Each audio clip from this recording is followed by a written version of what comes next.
Seperti tidak Allah Subhanahu wa taala, Allah melanjutkan usia kita, memberikan kita kesehatan dan kesempatan, tambah nikmat-nikmat rezeki yang masya Allah diturunkan kepada kita. Sampai saat ini kita masih diberi Allah kesempatan untuk bertemu muka di masjid yang mulia ini dalam rangka pengajian yang senantiasa kita laksanakan. Beberapa hari ini merupakan hari yang pertama setelah kita libur selama Ramadan. Salawat dan salam senantiasa kita hadiahkan keharibaan baginda junjungan kita Nabi besar Muhammad sallallahu alaihi wasallam. Allahumma salli wa sallim alaihi. Harapan doa kita mudah-mudahan kita mendapat syafaat dari kemudian kelak. Bapak Ibu yang dirahmati Allah, kalau kita perhatikan para sahabat-sahabat terdahulu, mereka setelah selesai Ramadan 6 bulan berdoa kepada Allah Subhanahu wa taala, semoga ibadahnya di bulan Ramadan itu diterima Allah dengan sebaik-baik. Begitu sekali para sahabat-sahabat Rasulullah itu mengkhawatirkan ibadah mereka jangan-jangan tidak diterima Allah selama Ramadan tersebut. Sampai 6 bulan berikutnya mereka berdoa, semoga Allah melanjutkan usia mereka sehingga bertemu dengan Ramadan yang akan datang. Kalau kita tarik kepada diri kita selesai Ramadan, kita masih tenang-tenang saja. Seolah-olah tidak ada pesan dan kesan Ramadan yang terlihat selama sebulan yang kita hadapi. Sama lagi hanya seperti seorang yang bertamu ke rumah kita, kemudian mereka pulang, tidak ada kesan dan pesan pun yang tertinggal pada hati kita. Oleh sebab itu, kalau kita perhatikan, para sahabat-sahabat terdahulu minimal ada 3 golongan tipe manusia yang ditinggalkan setelah Ramadan. Golongan yang pertama, sebelum Ramadan dia orang yang giat beribadah taat kepada Allah Subhanahu wa taala, menjalankan salat dengan sebaik-baiknya, tambah salat sunat, kemudian kegiatan-kegiatan lain terus dilaksanakannya. Masuk bulan Ramadan, bertambah kegiatan ibadahnya. Salat berjamaah terus tidak pernah tinggal. Salat tarawih tidak pernah tinggal satu malam pun. Ditambah lagi dengan salat-salat tahajud, salat witir. Ditambah lagi salat-salat sunat tasbih dan salat ba'diyah, qabliyah dan seterusnya. Salat duha dan seterusnya. Begitu juga dengan ibadah-ibadah lain, qiraat Al-Quran, baca Al-Quran, infak dan sedekah, terus-menerus dilaksanakannya, baik di dalam Ramadan, baik di Ramadan sampai setelah selesai Ramadan, aktivitas ibadahnya tidak turun sedikit pun. Kalau di bulan Ramadan dia melaksanakan ibadah Ramadan dengan sebaik-baiknya, setelah Ramadan dilaksanakan pula lagi sholat ibadah puasa sunat Syawal. Yang kata Rasulullah, "Man shoma Ramadana summa atba'ahu sittan min Syawal kana kasiyamid dahri." Siapa yang melaksanakan puasa Ramadan kemudian ditambah dengan 6 hari puasa sunat Syawal, kata Rasulullah, pahalanya sama seperti puasa dia setahun penuh. Bagaimana bisa dilaksanakan pahala sebagai penuh? Dan Allah mengatakan dalam Al-Quran, "Man ja'a bil hasanati falahu asyru amsalihha." Siapa yang membuat satu kebaikan, maka Allah akan berikan kepada 10 kebaikan tambahan. Artinya, setiap satu hari Ramadan itu Allah balas dengan 10 hari. Ramadan dengan puasa 300 hari. Kemudian 6 hari ditambah dari 10 sampai 60 hari. Berarti bulan Ramadan sama dia pahalanya sama dengan puasa 300 hari. 6 hari itu sama dengan puasa 60 hari, berarti 360 hari pas jumlah hari dalam setahun. Nah, jadi itulah rahasianya yang kedua, siapa yang puasa bulan Ramadan dan ditambah dengan 6 hari bulan Syawal, maka pahala yang sama dengan puasa setahun penuh. Karena setiap kebaikan Allah Ta'ala 10 kebaikan, jadi 30 hari sebulan itu tambah jadi 300 hari, 6 hari sama dengan 360 hari pas dengan puasa 1 tahun. Jadi terus begitu. Begitu juga dengan qiraat Qur'annya. Terus bukan hanya bulan Ramadan, di Ramadan terus dia baca Quran minimal 100 ayat satu hari. Karena kata Rasulullah, "Man qara kitabillah kana lahu hasanah wa asara bi asyri amsalih." Siapa yang membaca Al-Qur'an satu huruf sama dengan 10 kebaikan. Kemudian Allah tambahkan lagi di kali ganda sampai 30 kebaikan. Jadi setiap Al-Quran itu satu huruf sama dengan 10 alif lam mim kata Rasul, bukan satu huruf tapi 30 ke alif lam mim itu pahala sama dengan 30 kebaikan 30 huruf. Kemudian lagi dia yakin man iqra Quran fa innahu ya'ti yaumil qiyamah syafi'an li ashabihi. Bacakanlah Al-Quran itu karena dia akan memberikan syafaat kepada yang membacanya pada hari kiamat. Nanti di hari kiamat, ketika manusia berbangkit dari kuburnya dengan bermacam-macam situasi dan kondisi, tetapi orang yang rajin baca Quran, Quran itu akan menyambutnya dengan penuh kebaikan, dan ketika disambutnya dia berdoa kalau tak, ya Allah, berikanlah mahkota kepada orang ini, karena orang ini sentiasa baca Quran pada aku baca, kata Allah itu baca aku, berikanlah dia kebaikan di surga. Akhirnya Allah memberikan surga, kata Allah Ta'ala, bacalah Quran itu sebagaimana kau baca di dunia. Maka tempatmu nanti, kata Allah Ta'ala, di ayat yang terakhir kau baca, terus dibaca, tak baca lagi, naik dia ke tingkat sampai paling tinggi, sampai di surga yang paling tinggi, kata Allah Ta'ala, disitulah tempat.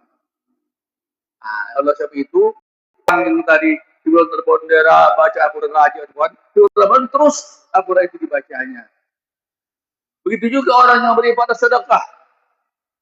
Ketika di bulan terbondera dia rajin bersedekah, di bulan terus pada sedekah itu. Karena dia tahu bahwa sedekah itu banyak ada sekali manfaatnya. Salah satu manfaatnya menghindarkan maitasu, menghindarkan mati dalam keadaan jelek, mati kecelakaan, mati pada sebagai tuan jelek itu. Orang yang rajin beribadah sedekah akan terhindar daripada itu. Sampai itu juga sedekah itu menolak bala. Jadi kalau ingin kita menolak bala, perbanyak daripada sedekah. Kemudian sedekah itu juga tahu dia bahwa menyembuhkan penyakit. Kalau banyak penyakit kita, perbanyaklah sedekah, Allah akan sembuhkan. Artinya orang inilah golongan yang pertama yang kata Allah Ta'ala, walladzina ihtadaw uzadahum hudan wa atahum taqwahum. Surah Muhammad ayat 17. Orang yang senantiasa mendapat petunjuk, Allah akan menambah petunjuk-petunjuk tersebut dan senantiasa dia mendapat ketakwaan dari Allah Subhanahu wa Ta'ala. Orang ini yang terbaik. Kemudian ini Allah mengatakan juga, wallazina jahadu fina lanahdiyannahum subulana wa innallaha la'amal. Orang senantiasa mujahadah, bersungguh-sungguh dalam beribadah, kemudian Allah menjadikan kemudahan bagi segala urusannya beserta orang-orang yang beriman. Ini sebuah yang terbaik. Di bulan Ramadan dia bagus, di bulan Ramadan semakin bagus, di akhir Ramadan juga dia selesai Ramadan dia tercatat dalam kebaikannya Allah Subhanahu wa Ta'ala, istiqamah dalam ibadah. ini adalah ciri orang yang terbaik di antara orang yang terbaik tersebut. Itu golongan yang pertama. Kemudian golongan yang kedua, ini ketika di Ramadan, ketika sebelum Ramadan dia kurang baik, berhentilah amal ibadah. Seolah-olah dia hanya beribadah musiman saja. Karena dalam satu riwayat, raja setan, di malam satu itu membekik sekeras-kerasnya, sehingga suara yang terdengar ke seluruh dunia. Para iblis setan berkumpul kepada Raja Iblis, wahai Tuan Raja, apa yang membuat Tuan memekik sehingga kami tidak tahu apa yang terjadi? Apa kata Raja Setan tadi? Aku geram, aku benci, aku marah karena Allah Ta'ala telah menghapuskan dosa-dosa orang yang beriman pada malam hari tersebut. Akhirnya Iblis bertanya, wahai Tuan Raja, apa perintah yang kamu perlu laksanakan? Kata Iblis, goda mereka dengan berbagai cara. Goda semua manusia ini dengan berbuat maksiat, dengan hawa nafsu, sehingga mereka kembali berbuat dosa dan Allah kembali murka kepada mereka. Akhirnya semua pasukan Iblis berjibaku menggoda manusia sejak 1 Syawal.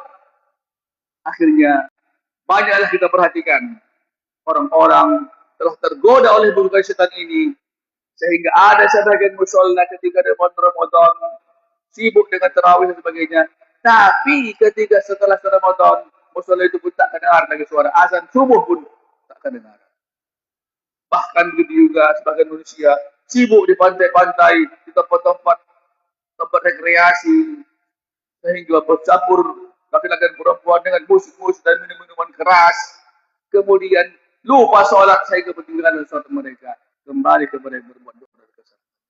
Nauzubillah min dzalik. Ini kata sini dalam surah An-Nahl ayat 92, wala takunu kalladziina qad ghazalaha min ba'di quwwatin ankasa. Janganlah kamu, kata Allah Ta'ala, seperti seorang wanita yang memantal pedang dengan baik, setelah dimantal dikusutkan kembali pada tubuh sehingga tidak bisa kembali bersatu. Ini merupakan kata kesindiran yang kata Allah Ta'ala sebagai seorang yang berkebaikan, kemudian dirusaknya kebaikannya itu, sehingga hilanglah semua kebaikan itu. Ada berartinya.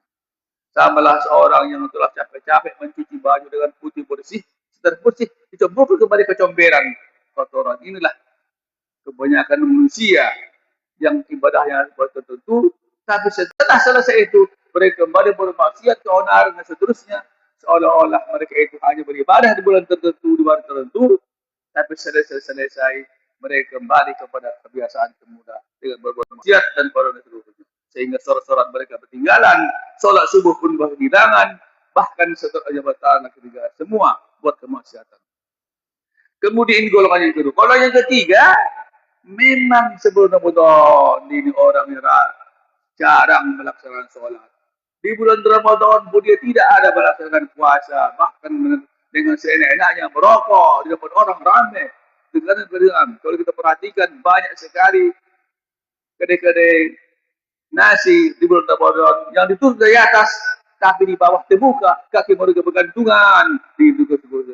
Dari atas tertutup, tapi dari bawah nampak kaki manusia itu makan dan minum. Ini adalah merupakan perangkap syaitan. Artinya sama saja bulan sebelum Ramadan, bulan Ramadan, mereka itu sama-sama tidak milik Allah Subhanahu Wa Taala, tetap dengan kemaksiatannya. Ini kata Allah Taala dalam surah Al-Jasiyah, afara'aita man ittakhadha ilaha hawahu wa adallahu ala ilmin wa qatama ala sam'ihi wa qalbihi wa ja'ala basarihi syawah faman yahdihi min ba'dillahi afala tazakkarun.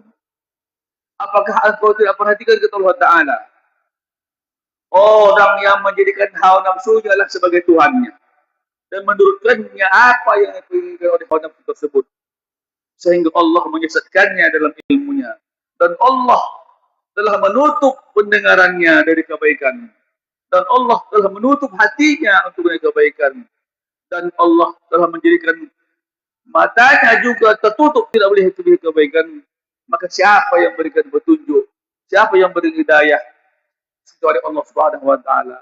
Apala tazakkarun, apakah kamu tak memikirkannya, kata Allah taala.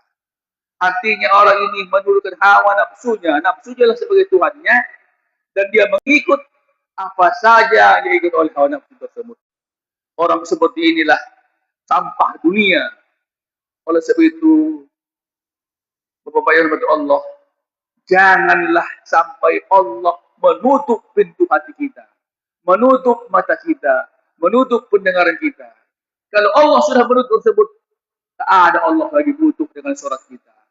Allah tak akan butuh lagi dengan sudut kita. Allah tak suka lagi dengan sudut kita. Tak suka lagi dia mana sudut kita. Jadi dia sudah benci betul sama kita. Akan yang menunggu kematian. Jadi inilah kata Allah. Kenapa? Karena hawa nafsu lah yang diputurkannya. Hawa nafsu yang diputurkannya. Apa yang hawa nafsu diputurkannya? Tidak lagi memputurkan akal dan pikirannya, sehingga Allah mencak, menempel hati itu. Tidak bisa lagi menerima kebaikan. Jadi kalau Allah sudah tak butuh dengan sujud kita, Allah akan menerima dengan sholat kita. Untuk apalah kita repotkan dunia ini? Sampah masyarakat lah, sampah dunia. Mati bahkan orang batuan bambu, di darat tak dimakan ayam, di lahir pun tak dimakan ikan. Sampah. Untuk artinya, nauzubillah min dzalik. Oleh sebab itu, marilah sadar kita bahwa kita hidup ini pasti akan menemui akhir secara. Jadi janganlah sentiasa kita hindurkan nafsu ini. Karena nafsu ini inna nafsa al-amarat bisu. Nafsu itu sentiasa buruk kepada kebaikan, keburukan. Nafsu itu sentiasa menginginkan keburukan dan kelezatan, kenikmatan. Tidak akhirnya bakal sesaat. Tetapi yakinlah di satu saat kita akan mati. Oleh sebab itu, perbanyaklah kita senantiasa istighfar kepada Allah Ta'ala. Laksanakanlah sholat taubat. Laksanakanlah sholat taubat. Kemudian sholat kepada Allah SWT. Perbanyaklah taubat dan istighfar. Karena Allah Ta'ala, kalau kita betul-betul mengaku akan kesalahan kita, mengaku diri kita yang lemah, dan menyesal ke perbuatan itu, Allah pasti akan menerima. Inna Allah ghafurur rahim. Allah akan menerima taubat kita. Sebetulnya kemudian marilah kita sentiasa beristighfar. Kata Rasulullah, man lazima istighfar, ja'alallahu likulli hammin faraja, wa likulli dhaiqin makhraja, wa razaqahu min haitsu la yahtasib. Siapa yang sentiasa beristighfar kepada Allah Ta'ala, Allah akan bukakan jalan keluar dari kesulitan apapun yang dihadapinya. Dan Allah akan berikan apa yang diinginkannya. Dan Allah berikan rezeki dari hal yang tak disangka-sangka. Itulah faedah istighfar. Istighfar itu sentiasa kita susah, senang, sepi, dan sebagainya. Sentiasa kita lagi istighfar. Selanjutnya, kita harus mencari muhasabah. Apa di masa introspeksi? Kata Rasulullah, Nasaris, man balagha umruhu 40 sana, walam yaqla syai'atan hatta lihat hasil nar kama qala Rasul. Siapa yang umurnya sudah sampai 40 tahun tetapi kebaikannya masih belum lebih banyak daripada keburukannya, maka siap-siaplah menjadi penghuni neraka. Nauzubillah min dzalik. Ini sangat pedih ini. Kalau sudah 40 tahun, 2/3 umur sudah dijalaninya itu, hanya tinggal 20 tahun lagi pun kalau sampai. Karena umur saya kata Rasul antara 60 70, antara 60 70, 80 jarang-jarang, 90 payah didapat, apalagi 100. Jadi antara itu umur kita ini. Jadi kalau sudah 40 tahun, kata Rasul, gimana pada saat Nabi Dawud berdoa, Rabbi auzi'ani an ashkuru ni'mataka allati an'amta 'alayya wa 'ala walidayya wa an a'mala shalihan tardah wa adkhilni bi rahmatika fi ibadika shalihin. Ya Allah, berikanlah kepada aku untuk mensyukuri nikmat-nikmat yang telah Engkau berikan kepada aku, dan perbaikilah diriku dan keluargaku, dan jadikan aku orang-orang yang sentiasa beribadah dan baik kepada aku. Ini doa yang 40 tahun. Jadi kalau 40 tahun masih belum lebih banyak kebaikan dan keburukannya, siap-siaplah menjadi penghuni neraka. Ini sangat pedas ini. Artinya apa? Sudah 40 tahun, tak berubah juga. Tak ada harapan berubah, payahlah berubahnya. Karena 40 tahun itulah masa yang Rasulullah pun diangkat sejenak selama 40 tahun. Jadi 40 tahun itu merupakan adalah masa transisi seorang dari yang kepada kebaikan. 40 tahun tak berubah juga dia, masih meninggalkan juga sholatnya, masih juga banyak berbuat kejahatan. Siap-siaplah ini kepada sini. Kemudian senantiasalah kita berbuat kebaikan sekecil apapun. Salah satunya adalah infak dan sedekah. Infak sedekah itu sebaiknya laksanakan ketika sebelum terbit matahari dan menjelang subuh. Di sana ada dua malaikat yang datang senantiasa berdoa. Allahumma ati mumsikan salafa, Allah memberikan talafa. Satu malaikat berdoa, ya Allah berikanlah ganti berlipat ganda kepada orang yang berinfak ini. Yang kedua berdoa, ya Allah berikanlah kehancuran harta orang yang politik. Itu dua malaikat. Satu mengulang kebaikan, saya berdoa keburukan. Jadi pada saat itu kita berinfak, Allah akan mudahkan segala urusan kita, bukakan Allah pintu-pintu rezeki bagi kita, dan Allah akan ganti, berganti apa yang kita infakkan. Nah, itu tusinkan. Nah, itu merupakan perbuatan yang terbaik. Kemudian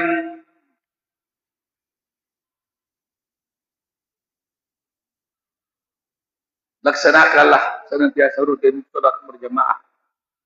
Karena zaman salatul jamaati afdal min salatul fajr bisa 20 derajat. Salat jamaah itu lebih bagus.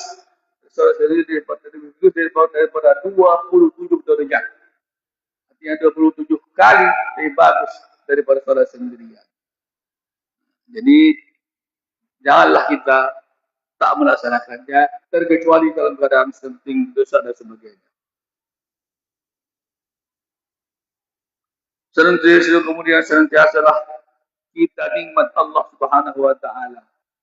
Janganlah kita sampai lalai karena nikmat ini salah satu adalah nikmat iman, keimanan. Keimanan yang senantiasa kita perbaharui iman kita ini. Bagaimana cara memperbaharui iman ini?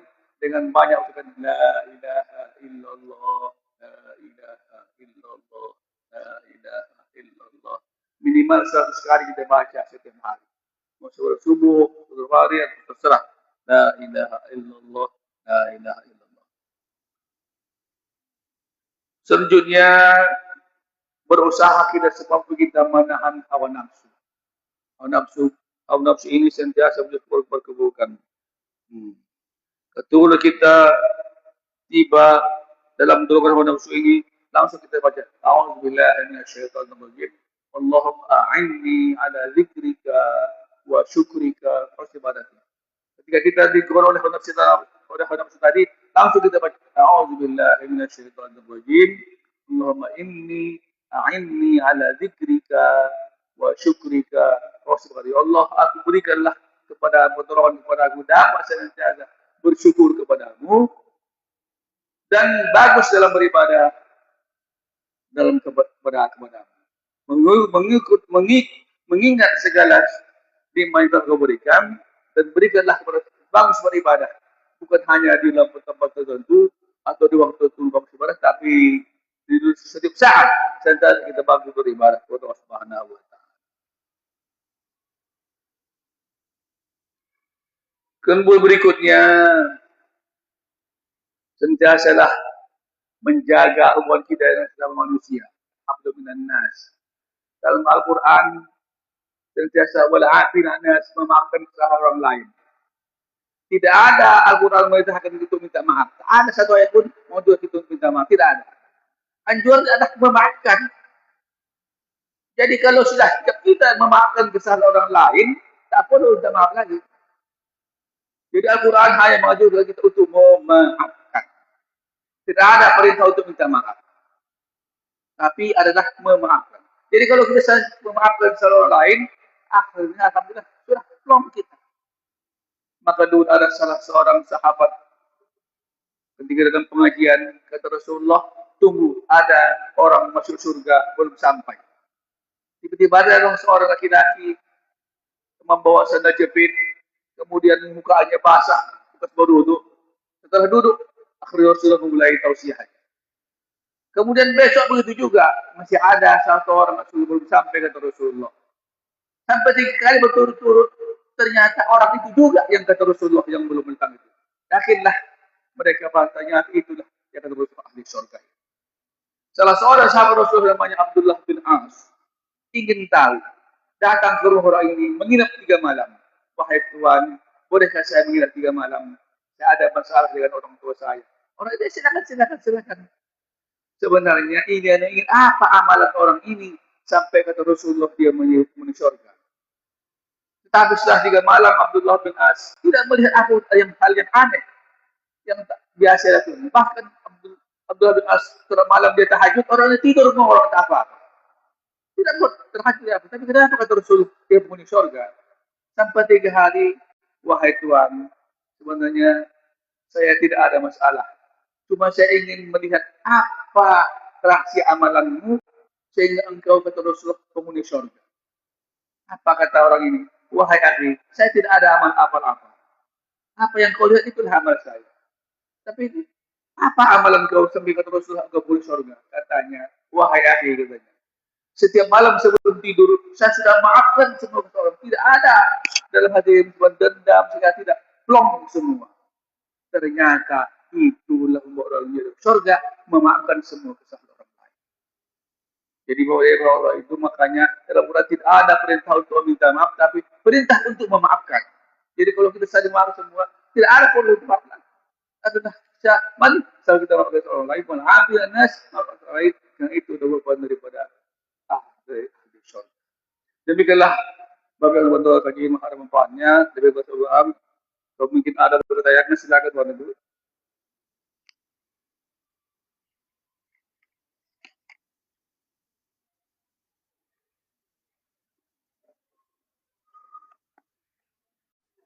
Na'udzu billahi minasyaitonir rajim. Bismillahirrahmanirrahim. Alhamdulillahirabbil alamin. Wassalatu wassalamu ala asyrafil anbiya'i wal mursalin wa ala alihi wa sahbihi ajma'in.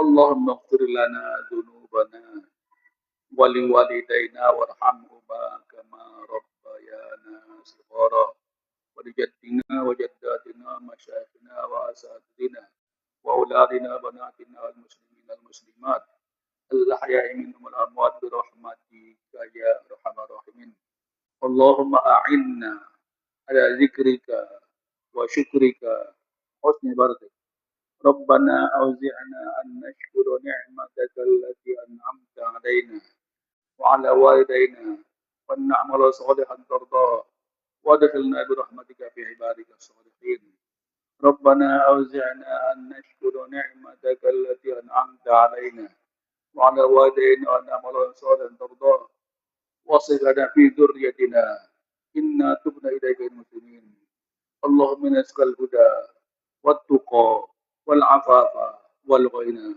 اللهم نسألك علما نافعا ورزقا طيبا وعملا متقبلا اللهم فقهنا في الدين وعلمنا يا أرحم الراحمين اللهم اختم لنا بحسن الخاتمة والسعادة ولا تختم علينا بسوء الخاتمة والشقاوة اللهم استر على المسلمين والمجاهدين في فلسطين اللهم انصرهم نصرا عزيزا وافتح لهم فتحا الله سلام عليكم ورحمة الله العالمين السلام عليكم ورحمة الله وبركاته